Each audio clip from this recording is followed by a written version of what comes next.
exemplifying the perfection sought and attained by their unified being, that single person of whom without they would not even be a butterfly's flap in the time of all eternity.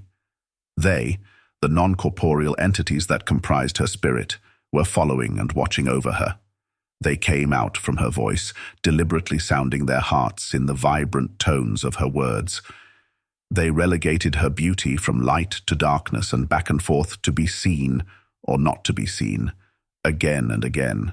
Then, despairing in the angles of her face that confused those around, they rejoiced in those which inspired awe. Then, with those expressions she artfully combined together, they magnified her creative expression, and thus conjured ways to replicate and improve the essences. When she would breed, the ideal would be her son, as if the very sun was making love to her oceanic body. The next perfection, her daughter, was, if that stranger she wondered by God's grace had come not only to guide her but walk with her. When she was born, they would take her from her mother's womb and hand her back clean and dry with not a tear shed. Like the essential expression of God's glory, with benevolent auspiciousness they served, aiming to give value, humor, justice, and all equality to her deliberate free will throughout the ages, with all the lives and deaths she would have. Natasha's genetic line had become distinctly clear in the second generation following Jesus Christ's crucifixion. Memory of previous generations would fade not long after hers, amidst their squalidly upbringings of low education and ill-profiting careers in society. The time Clantis was discovered in Egypt was when the party instigated their works. Here, in time, she became recognizable to them as Natasha's most distant relative, and, like a leaf falling, it was taken in by the wind, and she moved in complete dependence on Natasha and vice versa. Through all the transformations she would have from then on, with the multitude of characters, faces, body types, languages, and personalities, over all the following thousands of years and all corners of the globe, the party was there for her and her common good. As each child of the genetic line was born, each and every set of parents uniting came under their indelible auspices. The party bonded all the favorable traits and put distance between unfavorable interactions. They determined the value and relative worth of friendships and lent weight towards each good one's greater communions. For it was all of these things that were forging the indistinguishable progression to the genetic line of Natasha's lineage. The party oversaw each stage, every step of the entire process of the formation of life, and steered with majesty her ship towards righteousness, unity, oneness, and grace. Natasha was at 26 years of age in 2176, and was similar here in the light of the party and their growing work to a perfectly formed, double-terminated quartz crystal. Her life was completely known to them, every single motion right down to the microscopic movements of bacteria on her skin. That crystal's dual points channeled her basic and simple integrity as polarized forces in opposite directions, spanned throughout time and space, where there she belonged as a compelled being, subjected to opposing forces spanning thousands of years of space-time. When she formed decisions, the challenges to overcome were clear to her, while all the while the insinuating parallels were ever present in her mind. Her effects on others, the adverse gains made through her profits, the detrimental impacts of her allegiances, it all measured up. The party held her in the interim, throughout space-time, strong and sure. They vibrated their consciousness, and her magnetic energies traversed perceivable boundaries beyond time and space, for there they remained among the depth of dimensions to better judge the quintessence. The party came to Natasha in full knowing at first in her lifetime, as Clantis in 37 AD. Here, they recognized her not by appearance or doing, but it was the point of being there that made it her. They recognized the way Clantis moved, as it was in harmony with Natasha across time, and as if the light had finally struck ground, it cast an image they could now know. Clantis's breath coalesced in time with Natasha. In each other's separate places and times, they moved in unison through the genetically woven Versistasis. Everywhere she would go, everything she would do was ordered and apparent to them. Like clockwork, each of the party would read her. They could follow her and be around her to influence and help or distract her in the physical universe. For, to her, the party existed in eternity as but the last breeze gone by, or the sun near to rise. So she, in fact, knew them well as her instinct, goodwill, values, and morals or ethical standards, all cast by God's grace through her friends, associates, colleagues, and fleeting strangers. The substance of the party's work was innocent bipartisan dreams of dreams, as it were, similar to active interactions, permitted by God like artful alchemy here and there, but never really. They closely betrayed her on that which would stupefy or bewit her ultimately. They plotted and executed ploys to delay or circumvent her entirely for those things that must harm her eventually.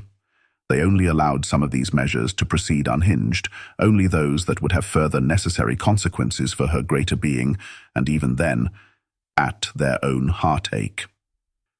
Furthermore, these shapers of destiny did all of these things without effort, not even a measured breath in the quantum space, for they were verist forces of perfection, and needn't try, they'd just do. By the way, they combined their skills and talents to craft her all throughout history. They were as a lighthouse to the ships, like magnificent angelic gifts bestowed on her and others, honoring the natural will of life to live. Their methods were records in the annals of time. Names were changed, planets, eras, and suns were shifting, but still, they were the same beings of God, as if they had always been there and always would be. Like a crystal growing alongside others, deep down in the earth where the light rays cast forth eventually. Once having surfaced, they would then carefully blend over each other, one by one, as the first illumination of the dense and core matter took place. The prism sets glow spectacularly, as if through time the hollow forms were alive once, like dancing people or animals and plants, all becoming the kingdom of God. It's not as if the party could suddenly manifest like ghosts. Rather, it was them who channeled particular persons, important key figures, not strictly such, but it was possession in actual fact. The party took them, they drove them for this grand preordaining, but just one event at a time. Then, in the daily lives of those many, the party proceeded to live their lives for them, perhaps if only for the moment that they needed control, and nothing of routine either, only irregularity in order of the turning tide. The dominance of the personality traits in question was issued by the universal decree of God. The party didn't plot or plan anything, they just acted on her behalf, as it was the force of their nature that deemed it so. The change they inspired was merely an inevitable demand for consequence, where suddenly persons illuminated by the party's will were bestowed by such a providence of saving grace that they felt pride to act against their nature, and they did so necessarily without regard for convention, but through the intuition by instinctual poles. So many instances were required of the people of Natasha's lineage. Persons of all age, shape, and form were guided by the party, and exchanges took place regardless of cause, but through demand by the necessity of change. Tipping the scales of justice didn't perturb anyone after all, and it was a natural feeling pervading that possession, as one akin to something of stepping out of the norm, for the natural order was chaos-bound, and all things living were reassured by the supernatural. Natasha was gifted with the greatest office space in all the city, arguably amongst her colleagues. The Nitros complex was a new age skyscraper, an all-inclusive and self-sustained building built on the ultimate green ethos. Circular windows spanned the outer wall, stretching around all the way and spiraling up to the peak at a minor inclination and at about 7 kilometers in total. The immediate inner space was a two-way passage, which slowly double-helixed over itself, only slightly increasing the necessary inclination of the passageway.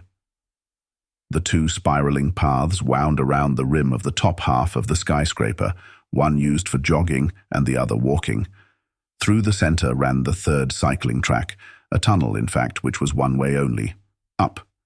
There were 3 gymnasiums appropriately spaced along the course for upper bodywork, as well as fountains every half a kilometer, which dispensed 3 different liquids: filtered water, milk and sweet nectar, which alternated in flavor daily.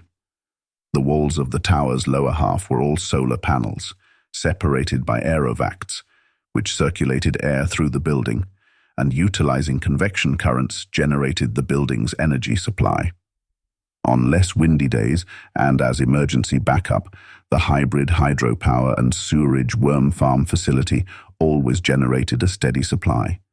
With rain powering the external turbines, which ran like veins along the outer walls, additional electricity could be fed into the state grid and sold through the state energy supplier. In compensation for administration costs of the building, this all worked very well, and furthermore, the Nitros groups owned tree farms outside the city to compensate for their paper usage. Ultimately, a mature nitro could sustain a population of 7,000 with its generates. The pressure plates under the building alone powered 10,000 homes. However, the cost of their production was a 20-year venture citywide, with costs equaling a small lunar expedition. And not all Nitros boasted such a system.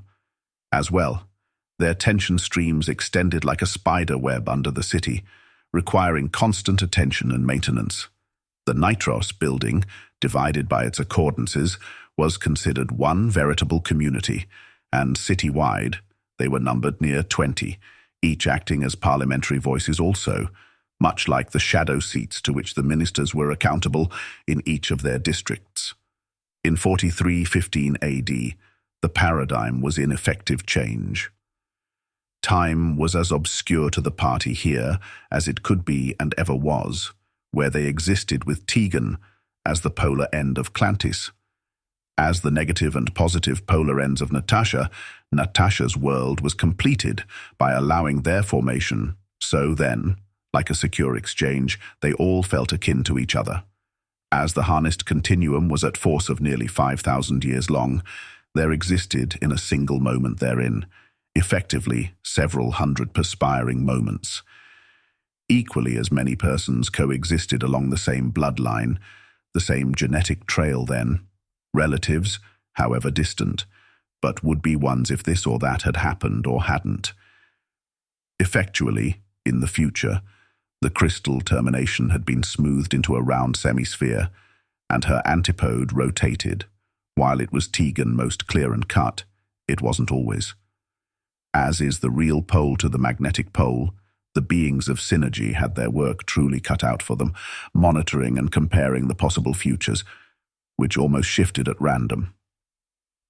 The only matter in this future time was maintaining their quadratic stability and acting in unison, lest they corrupt that which they attempted to clearly perceive.